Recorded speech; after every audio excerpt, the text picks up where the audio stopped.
When Cristiano Ronaldo walked down that tunnel for the final time in a Portugal shirt, he did so without a single teammate by his side. After 20 years of carrying the national team, his World Cup story ended in a silent stadium, far from the celebratory exit he had envisioned. This wasn't supposed to be the ending. Portugal arrived at the 2026 World Cup with a squad widely considered their most talented ever, a golden generation boasting world-class depth in every position from the goal line to the final third. But against Spain in the round of 16, that depth failed to materialize. Rather than a heroic stand, Portugal offered a passive performance, seemingly content to let the match slip away without imposing themselves on their rivals. To understand the extent of this paralysis, look at this chart tracking their offensive threat. While they managed 5 shots in the first half, their output in the second half, when the game was on the line, plummets to 0. They effectively stopped attacking. For a squad of this caliber to go an entire half without testing the keeper is a systemic failure.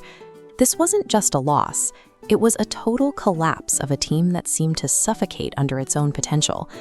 Much of the blame has fallen on Roberto Martínez. In the biggest match of his tenure, he prioritized defensive safety over Portugal's natural attacking strengths, essentially setting the team up to avoid a loss rather than hunt for a win. This tactical schematic shows the result of that caution. By retreating into an ultra-deep defensive block, Portugal surrendered the entire middle of the pitch, allowing Spain to dominate possession without facing any meaningful pressure. This passive approach meant Portugal was entirely reliant on Diogo Costa. He was forced to make a string of high-pressure saves just to keep the team alive, while the players in front of him remained pinned back in their own area.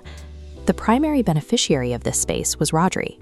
Given freedom in the center of the pitch, he was able to orchestrate the Spanish attack with clinical precision, finishing the match with more touches and completed passes than almost the entire Portuguese midfield combined. By choosing a strategy of survival, the manager neutralized his own strengths. He took a roster capable of high-tempo football and forced them into a game of attrition they were never meant to play. However, tactical instructions only go so far. At some point, the elite players on the pitch must take responsibility for the tempo of the game, and in this round of 16 clash, the Portuguese midfield simply didn't show up. Leaders like Bruno Fernandes, who very often dictate games at the club level, were unable to find their rhythm. He struggled to progress the ball or disrupt Spain's movement, leaving the team without its usual creative engine when they needed it most. The lack of on-field adaptation was most evident on the wings. When injury forced a change in the Portuguese defense, Lamine Yamal immediately began exploiting the new mismatch, yet the midfield failed to adjust their positioning to provide the necessary support. This isolation is captured perfectly in the passing network from the match. You can see a complete lack of forward progression, with virtually no direct service reaching the striker. The midfield spent the night passing backward, effectively cutting their own attack out of the game. All the individual technical ability in the world is useless if players lack the tactical initiative to change a game that isn't going their way.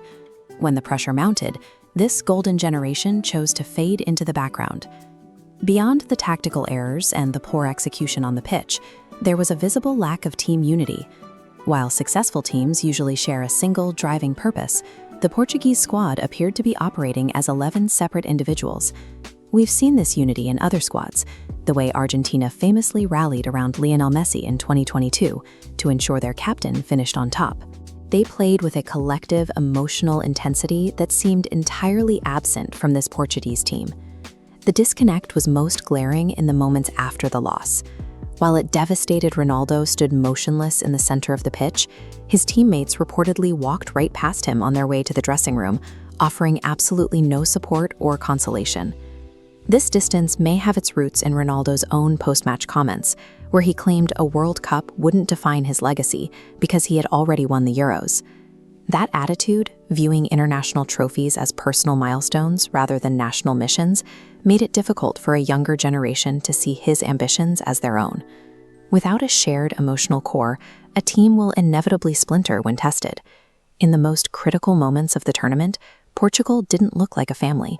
They looked like strangers sharing a jersey. Spain's winning goal in the final minutes was the result of a team that spent 90 minutes searching for a single lapse in concentration. When a tired Portuguese defense finally failed to track a late run, the Spanish system was ready to punish them. The result is now permanent.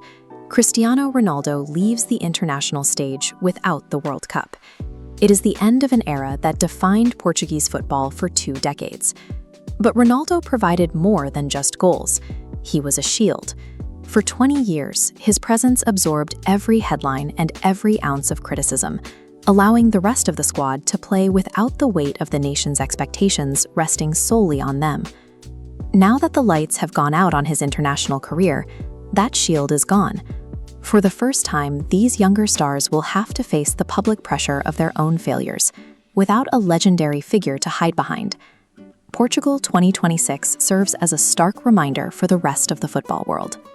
You can assemble a roster of world-class individuals, but if the tactics are fearful and the spirit is divided, the trophy will always remain out of reach.